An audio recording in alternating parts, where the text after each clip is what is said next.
Okay, I'm going to be talking about a war machine, the Trebuchet, that I built here at the house, primarily to show the young Men's Camp 2012, give them some ideas, some encouragement, answer some questions they have for the competition, the Trebuchet competition that they're going to be involved in this summer, in about a month. So I'm just going to talk about the one I built and how easy it was, how simple it is.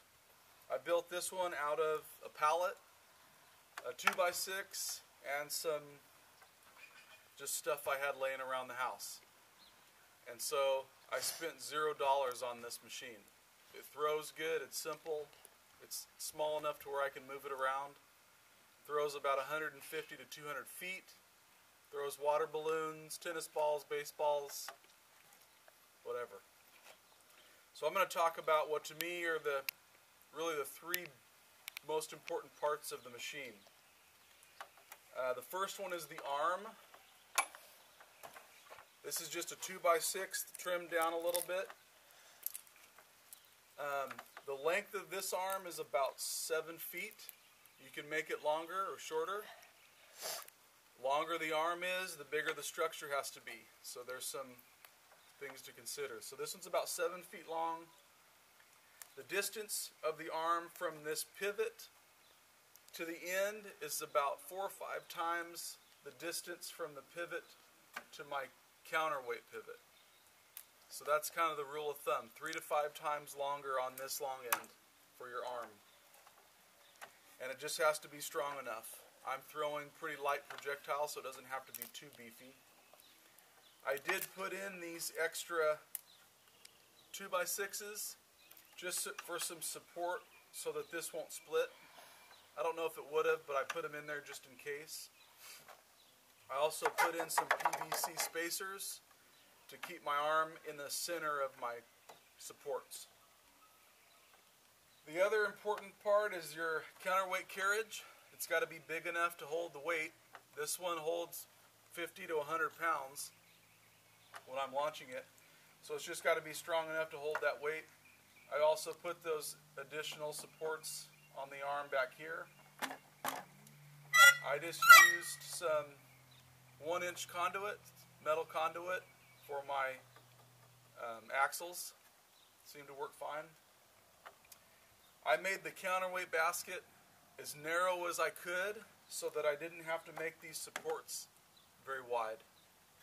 So I kind of made it narrow.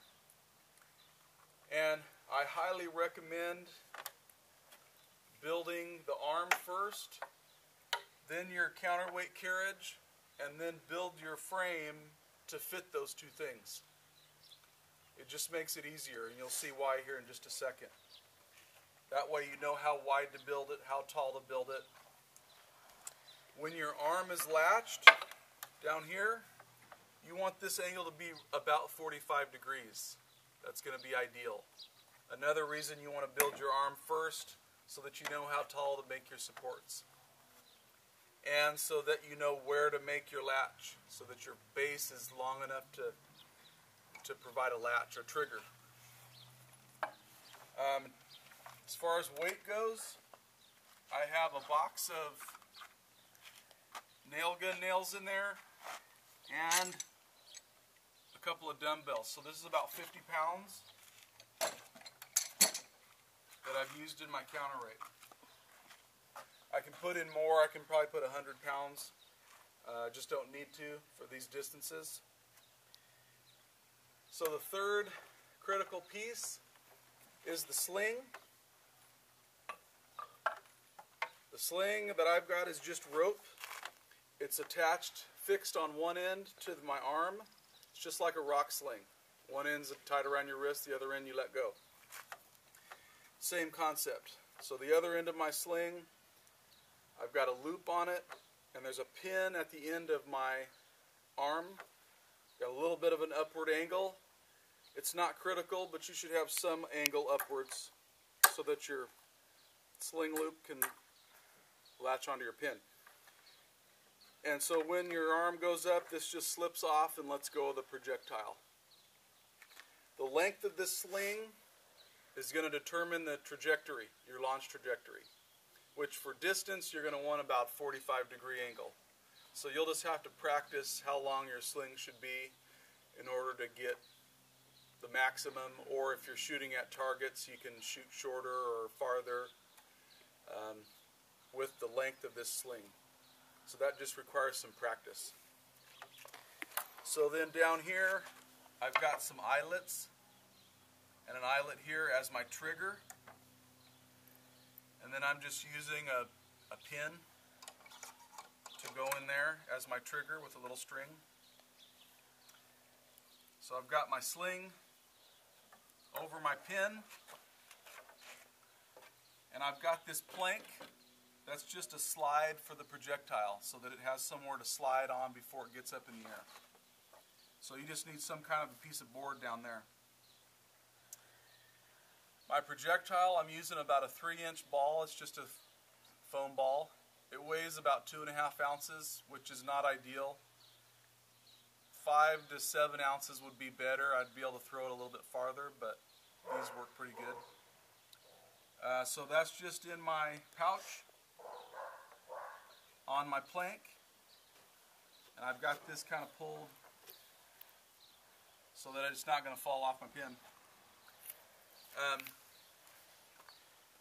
The danger areas for a trebuchet are back this way and back that way, because it can throw this way or that way or straight up. So those are the areas that you want to avoid. If the projectile falls out of your pouch, it'll just throw it that way or straight up. If your sling length is too long, it'll throw it right in front of you. If it's too short, it's going to throw it straight up in the air, come down on you. So that's the safety or the danger zones, is in front and back.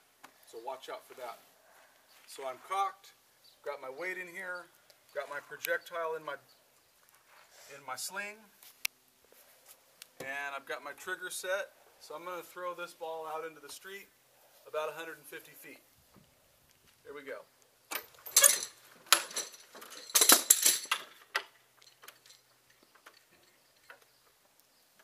Nicely into the neighbor's yard. Piece of cake. I threw out some of my weights, but that's okay. I just forgot to put the board in. But simple machine, easy to build, a few hours on a Saturday. And you can throw water balloons at your friends, neighbors, whoever you want. I hope this helps both the young men and whoever might be interested in building a war machine.